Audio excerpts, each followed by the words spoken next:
What's up, everybody? It's Sid and Millie back with another episode, chatting about Manchester United's preseason game against AC Milan today. So, thank you for joining us. Yeah. We're going to get right into it.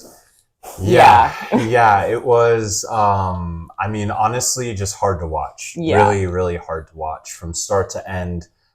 Just really poor from United. I'm not sure what happened, what's going on, but today just was not it. Today Yeah. was just not it.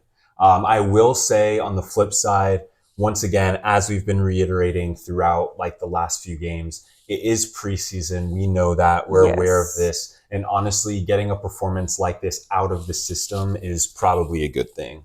Yeah, no, honestly, that's very true. It does show a lot of growth spots. It shows a lot of pain points and shows what still needs to be worked on. That's a great point. And it's good to get this out of the way in preseason. Yeah, exactly. And I think, again, like you said, like there's going to be a lot of areas that can now be touched on, can now be fixed, a lot of areas for improvement, and also a little bit of humility brought into the side as well. I think like throughout preseason, the group has gotten closer together. They've meshed well as a group. They understand the system. But now, I think they needed a little bit of humbling, a little bit of humility. And I'm glad, again, that it happened in preseason at this point, and have a team really kind of have, set a standard and show to United that there's more work to be done. We haven't won the Premier League yet. We haven't gotten into the Champions League late stages yet. We're not in the FA Cup final, right? Like everything right now around United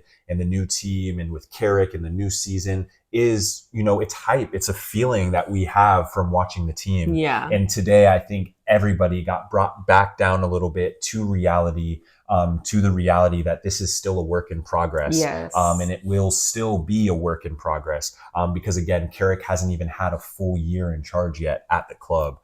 So it's really important to continue to back the manager and continue to give the team time to progress and be ready for these sorts of games because inevitably these are the sorts of games we're going to see in the Champions League. Yeah, that's true. So this was a baseline Champions League test. And we failed. United failed the test today, but now we kind of know what to do, hopefully, to move forward from this result. Yeah, that's a great point. That is such a good point. I mean, it was a test, and like you said, this is a more like Champions League-esque kind of game that we would see happen. Yeah. So it was a good thing to see. As again, especially in preseason, we want to see what those kinks that need to be worked out are, and like we want to see that brought back in the actual season, the full season. We want to see them execute in these sorts of games in a way that isn't like, they got played on a little bit. They got played on. Yeah, they did. But also, to your point, it's like, these sorts of games do exist. They will happen, right? There are going to be games where a team is just having it. They're playing well, they're flowing well, and it's hard to get close to them. But the key to that is, how do you manage that? How do you disrupt it? And I feel like United really didn't do enough to in game solve for the problems we were having. Yeah. It was very clear that the outnumber, what would you say, like the mismatch in midfield with their excessive numbers in the midfield compared to our three midfielders was not working, right? Yeah. It was very obvious very on that Bruno, Tielemans, Santos were not able to mark the extra guy in midfield. It was very clear. So for me, I'm just like, where's the in-game transition? Where's the in-game change to manage for a clear imbalance that is getting us picked apart?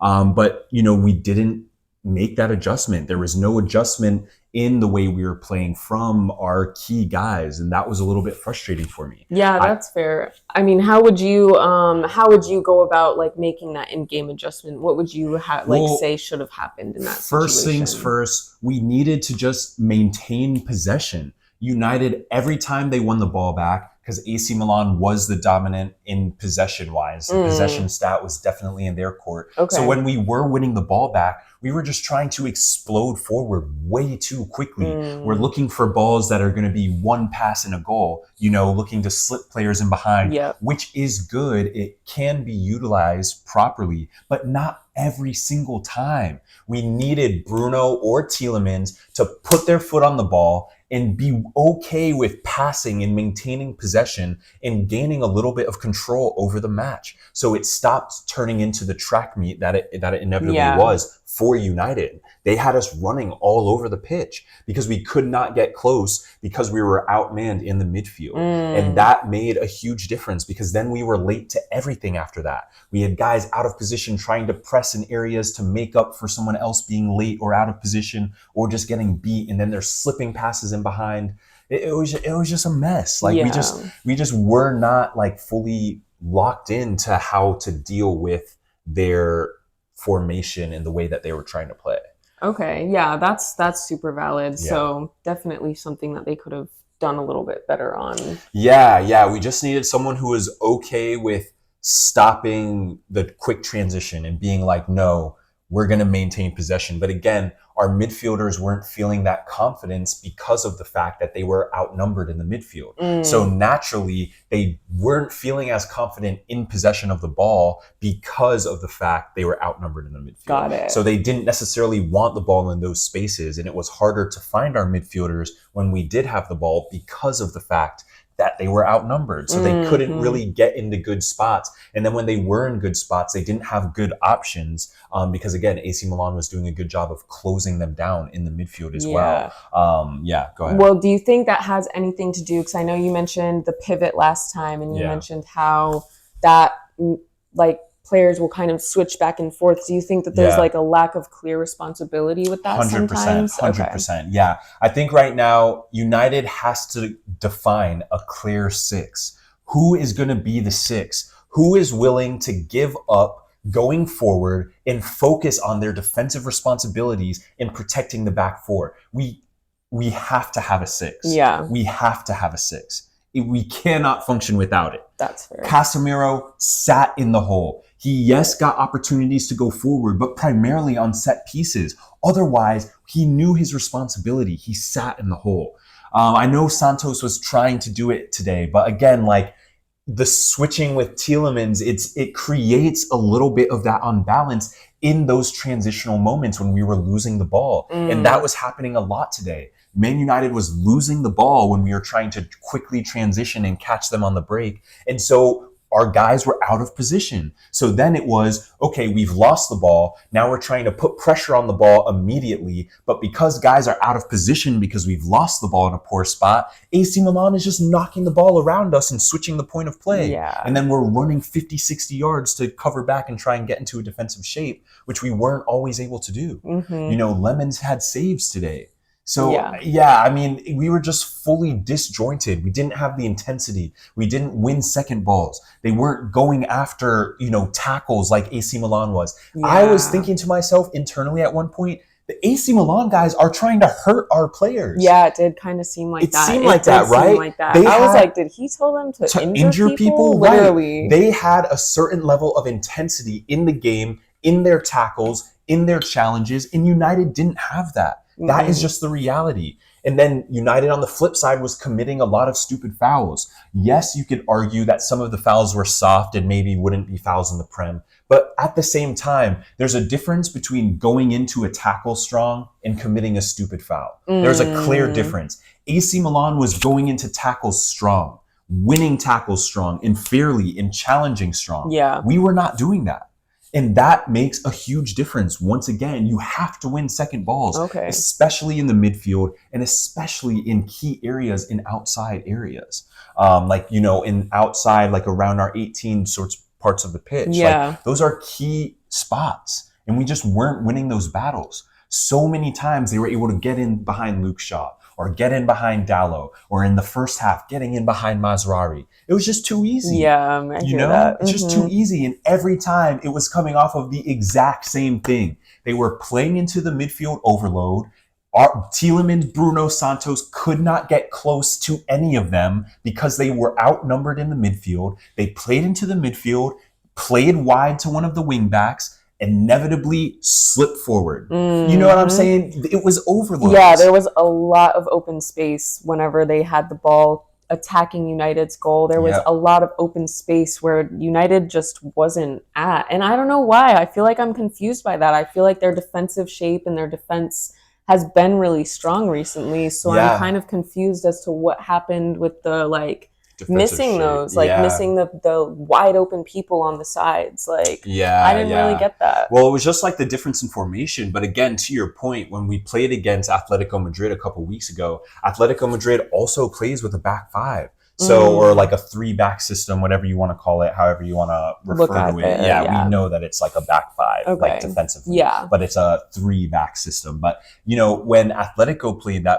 that formation against United, United was truly dominant, forced them back into the back five, forced them in their own half. We had most of the possession, most of the shots, most of the chances created. So I was assuming going into this game that we were bringing that same sort of energy, understanding how to play against a formation like this with a 3-back system. But clearly, just we didn't have the same efficacy that we did against Atletico Madrid today at all, across the board. And 75 degrees isn't that hot. I'm going to say it's not that hot. It really isn't. I was shocked that they were doing hydration breaks. I mean, obviously, yes, hydrate. We love hydrating. We're drinking water right now. So we definitely don't want to shame anybody for hydration breaks. But at the same time, it's 75 degrees. I know you've played in hotter temperatures with no hydration breaks, so I don't know, but good for them. Get your water, I guess. Hell, man. That's all I'll say. But it was massively disappointing. But anyway, let's get into the ins and outs of the game and specifics of what little actionable things. So yeah, definitely. Well, because I feel like at the beginning you could kind of tell United wasn't the stronger team in possession, but they had the goals, right? Well, we started off with the 1-0 kind of off of the kickoff, essentially. United started the game, played forward immediately, won a corner kick. Bruno to Maguire, header, we're winning inside of 2 minutes. Yeah. I wonder if that messed up their psychology. I wonder if the early goal, if the United players were like, oh, this is about to be a rout. Yeah. Maybe the early goal messed with the mentality. See, but that's the mentality I don't want to see from United, because I feel like we had that mentality. They had that mentality in so many games, and they would go in confident. They would go in thinking, oh, this is an easy game. Especially off a big win. Yes, this team they're not as good as us and everything. And I don't know, that can't be the mindset you're going in with. 100%. So to that point, maybe the goal made them feel really a little too comfortable. Really good. And another thing, it's just you're playing against your freaking former manager, bro. Don't you want to kind of show him up, kind of blast it, embarrass him type shit. That was what I was kind of thinking. This was going to be like a cup tie. I was thinking United was going into it with a certain level of intensity, wanting to kind of shove it up. Ruben, F you, man. That's kind of what I was thinking. Yes. I was kind of hoping for that. We're in the car. I'm like, man, this game, it's a real game. They're about to come out with crazy intensity. And then the game starts. We get the goal 2 minutes in. I'm like, yes, this is what I'm talking about. Let's make it horrible for them. Let's make Amorim's day terrible. And then it's after the goal, we just turned it back off. Yeah, what happened? 2 minutes into the game, lads, and we're turning it back off. I know. Preseason or not, that's unacceptable. Agreed. Unacceptable. 100% agreed. It just wasn't good enough. The early goal, I think it was just a little bit of disillusionment that allowed that to go in. And then exactly. And then AC Milan settled into the game with their possession. At that point in the game, United was pretty comfortable in our defensive shape. But it didn't take very long for AC Milan to have a first opportunity, which forced a save from Lemens, in which they were able to get around our left side, get a cross in to the middle, force Lemens to make a save. So even though we were in our shape and weren't necessarily like worried. Like we still weren't like, we didn't have our same defensive prowess that we've had in the past preseason games. No. We weren't necessarily like getting close to people. We weren't trying to stop the cross. We weren't sliding to stop crosses. It was like we were playing like 50%. Yeah, there was a huge lack of intensity in the game. Yeah. Huge lack of intensity.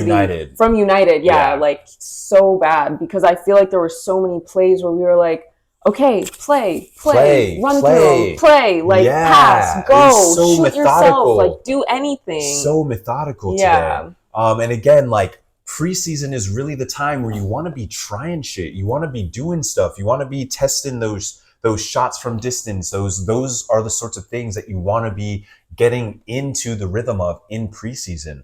But instead, it was just like a very lackadaisical performance, a really like nonchalant, like, just like, we're just here to kick about type of day. Yeah, I didn't get that. Yeah, I don't understand that either. Came to work today and just didn't want to do the thing. It was like a Monday in the office for them. They were just like, I'm not doing shit today. It just that wasn't okay. Hull City next week, first game of the Premier League. They are going to show up to play. Yes. They're going to show up fit. They're going to show up hungry. They're going to be showing up to make a point from day one. So the United players, let this be a lesson that these teams are coming out with intensity from the jump. I get that we were building team morale, that we're doing these things. Guys, it's time to lock in now. The season is starting. We don't have any time for those sorts of performances in the normal season, because those are the sorts of performances that see a team like Hull put 3 past you. And that's the reality. We've seen it. You cannot mess around in the Premier League, and you cannot mess around in the Champions League. I mean, there's really no games you can mess around with if we're trying to be a serious footballing club this season, right now. So, with that said, trust in Michael Carrick. Yes. With all that said, nothing changes from where we stand. Yeah, for sure. Definitely not. Preseason, we get it. Every single preseason game, despite all of the pros we've seen, all of the goals we've seen, and the good football we've seen, we have always had an asterisk next to it, saying, this is preseason. We know that they are trying to get through the ropes. But now it is time to get moving. Get the gears turning. Now the whole squad is back. The reintegration has happened. We now have to lock in on what really matters, winning the Premier League. So how do we get there from this a performance like this? Yeah, that's the question, right? We've got to tighten up in a lot of areas. I think Ineos, today was your sign. We need a little bit more help. I love Lukey to death. He's going to need a little bit of help on the left side. We need somebody in the mid. We need a 6. Nobody was playing like a 6 today. I'm sorry, I didn't see it.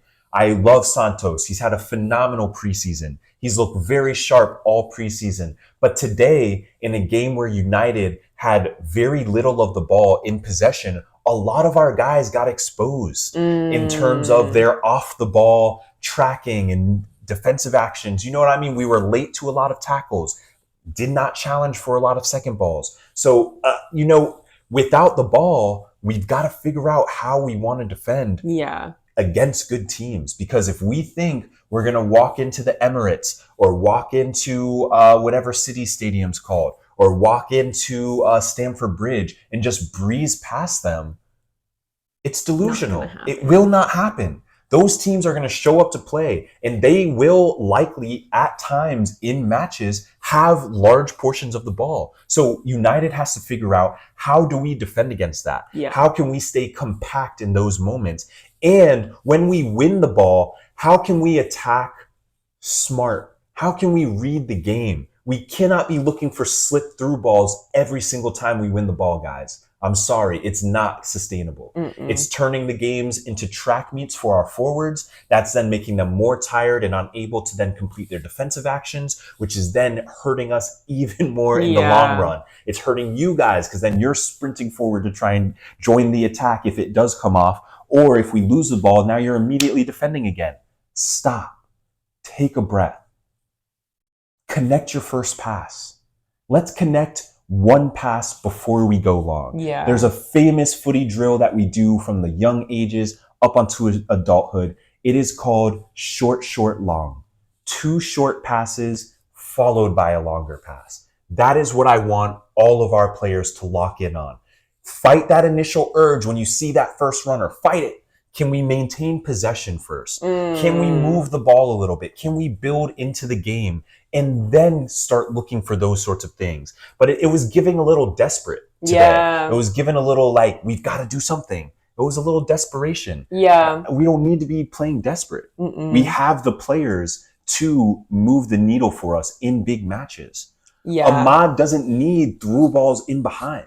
Ahmad wants the ball at his feet to run at people. Facts. Come on, that's guys. What he does. We know that. Same with Cunha. We're trying to, yes, every once in a while, Cunha's going to make a run and we should reward him and try and see if he can get in behind. Of course. But most of the time, Cunha's a ball runner. He wants the ball at his feet so he can run with the ball. I know. I feel like it was almost so panicky because their like defense was really strong. Like they were all over United's players. I just feel like every time United had the ball, it looked so like everything was so short or like so slow. Like they couldn't really figure out their own rhythm in the game, I feel like. I 100% agree. It was like in moments we had times where someone was on the ball and they're taking 3, 4, 5 touches to connect one simple pass, when that needs to be done in 2 touches, 3 touches at max if you have to correct your first touch. But, those things, the touch numbers need to come down substantially. And then, again, because the ball holder was taking so long on the ball with those multiple touches, everybody was getting marked up in the midfield. No matter what movement our midfielders were making, by the time our ball carrier was making their 4th touch, there was now an AC Milan defender with our guys. Yep. So there wasn't a lot of time for Bruno, for Tielemans to even take a touch on the ball and look around, because by the time they were receiving the ball, there was someone right with them. And that is largely why we were seeing so many of those forced passes, because our midfielders were immediately under pressure. Yeah. And again, like we know the ways to try and combat that. Today, we didn't see Maguire or Heaven ping that diag a single time. No, I feel like we didn't hear so many players' names. Like, I feel like we didn't really, it was just a quiet game. It really was. Like, we had the 2 goals, which were awesome. We talk about those. Yeah. But other than that, I just feel like, I don't know. There wasn't a lot. It was lackluster. I think you said that. I think it was just like, yeah, it was. And I mean, I feel like what really would have helped United in a game like this would have been the perfect time to kind of utilize the withdrawn forward, but to give that on-field instruction of, hey, we're switching to the withdrawn forward. So in this case, I think it was Cunha who started up top in the 9. He started up there. So if in this case, when we realized we were mismatched in the midfield, we should have had Cunha drop into the midfield as the withdrawn forward, but actually play as a 4th midfielder, and then allow Ahmad and Dorgu to stay as our hide, sort of wide, but more tucked inside guys, to allow Cunha more of that freedom to continue to go forward, but giving him more actual midfield defensive responsibilities. He ended up in those positions a lot of times anyway, because we were unable to pick up the ball. Right. But if we would have maybe dropped him off of the center back, since he was so outnumbered with 3v1, at times I feel like maybe he could have helped us in the midfield more. That's so true. That we could have a little bit maintained possession. But again, I just felt like every time we did get the ball, it was just like you said, panicked. Yeah, genuinely. I feel like I barely even saw Cunha on the ball at all. Yeah, I mean, we just didn't play to our strengths at all. Yeah, I mean, my notes for some of the first half were literally just like, struggling to maintain possession. Yeah. Like struggling to keep the ball. Ahmad had some really good pressing moments in the first half, where he was able to pick the ball up off a center back and create something. I think we got a corner off of one of them. So again, we know the high press can work when it's executed successfully. But there weren't too many times in which we were able to successfully execute it today. But again, Ahmad showing that when he gets it right, and when he goes, he's going to punish teams immediately. So that's super important. Absolutely. That's a good sign. I think, Ahmad was one of the more positive names on our team sheet today.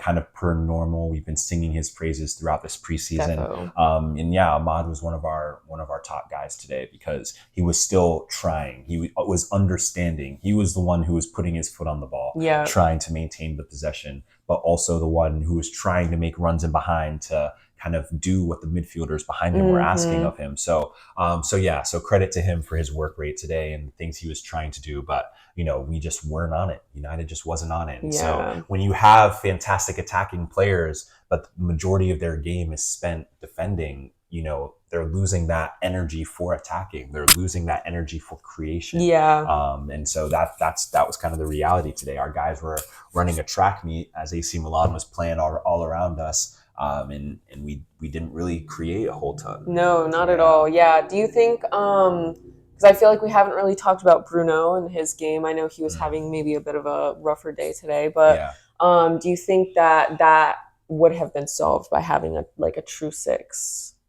Or do you think? I mean, maybe. I mean, I think, one thing with Bruno, the first penalty miss, all laughs, giggles. All right, fine.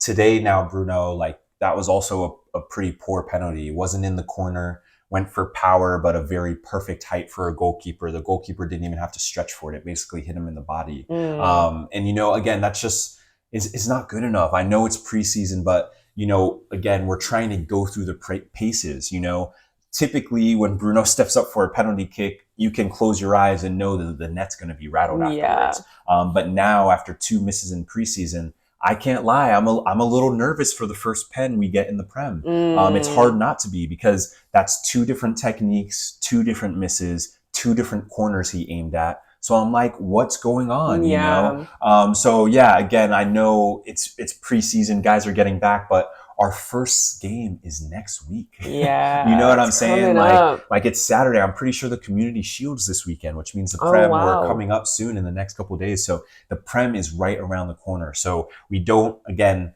get it out of the system on one end. Yes, it's out of the system now, but now we're going to need to rebuild up the confidence of seeing some of those rattle the net to kind of have that faith. Absolutely. They've got their work cut out for them in training this week for sure. Yeah, definitely.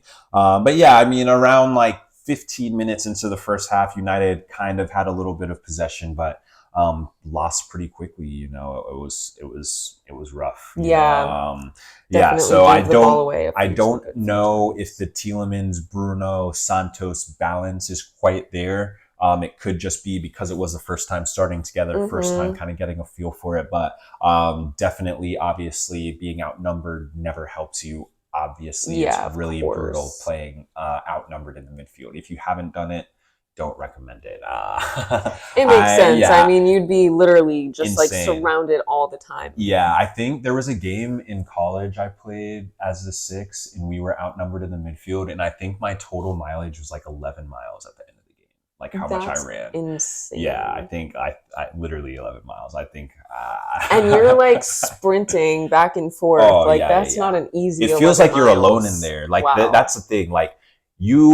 I was a 6. I felt like I was alone. My teammates probably felt like they were alone. That's how it feels when you're outnumbered. Wow. Because it's there's always another guy open. So it's I'm sprinting to try and put pressure on him. Now he's passing to the other midfielder. But I still have that responsibility. So it's I got to try and get back behind the ball again. It's a lot. So that's why, again, when you're outnumbered, it's so important that 1, somebody's 6, but 2, you recognize it early to make that adjustment.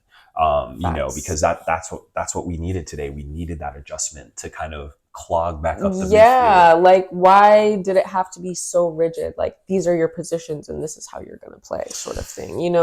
This definitely was a more rigid game for United as well. But again, I think that came from United just literally not being used to being dominated. This was the first game in preseason that a team really dominated United and held more of the ball and forced us off the ball and really was going into tackles. This was the most intense preseason game United have had. Definitely. And that's why I say they failed the test. Yeah. And that this was a test of intensity more than anything. Facts. And they really failed that test of intensity. And so I think it was the first time for this group getting outpossessed, getting outpassed, getting moved around the pitch, having to do some fitness. That's what United has been doing to everyone in preseason. True. So the script flipped. The script flipped. And yeah, we just weren't prepared to deal with that adversity at all. Not at all. Yeah. So again, like, it's good to see in preseason, because then you can learn from it. You can see, okay, these are where the holes were, these are where the gaps were. This is what needs to be fixed. So hopefully that's what is happening in training. Exactly. And like one of the goal, AC Milan's second goal, it came off of United's own throw-in. We basically threw the ball straight to the feet of one of their guys. Maguire and Santos tackled each other and trying to tackle the forward. And they just went in, easy tap in goal. And like, I don't understand it. Again, Mazraoui is a fantastic defender, but I just want to say generally, for anybody who's playing as an outside back, the same way you don't play square passes to your teammates in the match is the same thing with the throw-in. The throw-in is a pass. You do not throw the ball square across your midfield back into play. If you do not have a good option, chuck it up the line and let's readjust, right? Like, I want to see common sense things being done correctly. And common sense is when you're outnumbered and being dominated in the midfield, you don't throw the ball into the midfield and hope our midfielder is now going to win a challenge. I just don't want that. I want us to recognize what's happening in the game and recognize that we need to put the ball back in their half and throw the ball forward. Those are the sorts of in-game decisions I'm talking about, where it's like, this has to be like, we have to all be so tuned in on these little micro things that shit like that doesn't happen. Yeah, because then you'll avoid all of that if you're actually paying attention to the little minuscule things. Exactly. It's the little things, right? 100%. It starts with the throw-in. It starts with two guys tackling each other, going after the same player because they obviously didn't communicate as to who was going where. Right? It's the other center back not sliding across fast enough. I mean, it's a lot of things that lead up, but it starts with that turning off, not being tuned into the moment and what is happening in the match. And there was a lot of that. There was so much of that. Definitely. So United, we went back ahead 2-1. Patrick Dorgu. Phenomenal pressure. That was great from Dorgu. That was a great goal. 100%. Again, highlighting when we get the press right, it works. We can press teams, we can cause them problems, and we can punish them immediately when we get the press right. So well done to Patrick Dorgu. He did it. He got it done. It was a solo effort. The defender kind of passed it straight to him, but he had a lot of composure and poise in the finish to make sure he got it on target. Because he almost slipped and fell as he was getting the ball because he had to run forward a little bit and then caught himself, and great finish. And then again, there wasn't really too much spectacular going on. United didn't create a bunch of opportunities. We saw some substitutions. Great to see Martinez back from injury. We know he picked up that injury in the World Cup final. So really great to have him back into the team. We know that he is such a great passer of the ball. I just want to say it right now. If Ineos is unable to find another midfielder, put Martinez in the 6. He is composed on the ball. He's a butcher. And he is going to connect passes and play forward. I know he's a center back. But he is arguably one of the most technical center backs in the entire world. Arguably. Arguably one of the most technical center backs there is. Put Martinez as our 6. I guarantee you we're going to win the ball back a lot more. That's all I'll say. If we cannot do the business to bring in a 6, or if we're not going to establish a pure 6 in our thing, I think in moments in games when we recognize, like today, that we're outnumbered, let's put Martinez as a 6. We got to do it because we need to win the ball. We've proven today that we are a team that wants and needs to have the ball, have possession of the ball to influence the game. So with that in mind, we got to do what it takes to win the ball, even if that means sending our butcher into the midfield. Why not? Got to do it sometimes. Why not? So anyway, good to see Martinez back. Very technically gifted. What a great player. But again, the height thing with those challenges with the balls over the top, it's always going to be a point of contention for him. Like at the end of the day, the forward was much taller, pretty strong, and caused Martinez issues back there. Yeah. Again, we're not going to see that with Maguire and Heaven as a matchup. So again, something to think about. Do we play into Martinez's technical ability and allow our center backs to give us that height? Or even put Martinez at left back. I mean, he's done it before. We know he can do it. Anyway, enough on Martinez. But anyway, that's my thought. We saw Rashford, the reintegration. Yeah. Good to see Rashford back. I think he can help us, again, in a game where we don't have the ball. It doesn't matter which attacking players you put on the field. True. You know what I'm saying? We could have put Mbappe up front today. We didn't have the ball. Yeah. So what were we going to do? It's true. No one. So anyway, no, it's true. Rash did have a good play right around the 70-minute mark where he sprinted a guy down, slide tackled him, won the ball back for United, got into a good space, back heel to Luke Shaw, and we got a cross in. No one got onto the end of it. But again, that started from Rashford, from the high press. And again, highlighting that when we press teams higher up the field, press those defenders, we can cause issues. So that was good to see. We saw Lacey come in, Mainu back from vacation as well. Again, the midfield was a terrible place to be today. Like I wouldn't have wanted to touch the midfield with a 90-foot pole. I mean, being outnumbered is the worst thing in the world. It is the worst thing in the world. And yes, I obviously know there were still 11 people on the pitch, but I'm talking about the midfield battle, the midfield dynamic specifically. Our three midfielders were absolutely outnumbered in the midfield. It's a fact. Point blank period on that. So that was that with our subs. I thought Lacey was a bright spot when he came on. I think every time Lacey gets the ball, he's trying to do something positive. I really appreciate that kid. He's doing fantastic. I think he's going to be important for us. Kind of a similar situation when you don't got the ball, our attacking players ain't going to be utilized and ain't going to make much happen because they need the ball. But yeah, I think Lacey once again came on, brought that energy, and I think he can help us. I think we'll see a lot of good things from Lacey this season. If not in the Premier League, then at least in the League Cup, FA Cup. I think he's going to find minutes for sure in those sorts of games. Cool. Yeah, that's exciting. I mean, I got to take away some positives too. Yeah, definitely. And then, we already talked about Milan's second goal off the throw-in. So, I mean, the third and fourth goal, they just played right through us. I mean, and I mean 2 goals in 3 minutes is crazy. just like so the lack of intensity. I'm surprised, with Maguire out there, with Bruno out there, with Tielemans and his experience. Maguire took a shot from distance today too. Yeah, and Maguire's shot was fire. But again, that was out of frustration. I know. He's doing that because he's pissed. Maguire doesn't want to be shooting that. I know. But he's doing it because he's livid because of what's happening around him. I don't know. I don't know what happened today. Again, preseason, we're going to write this off. We still trust in the group. We still trust in the lads.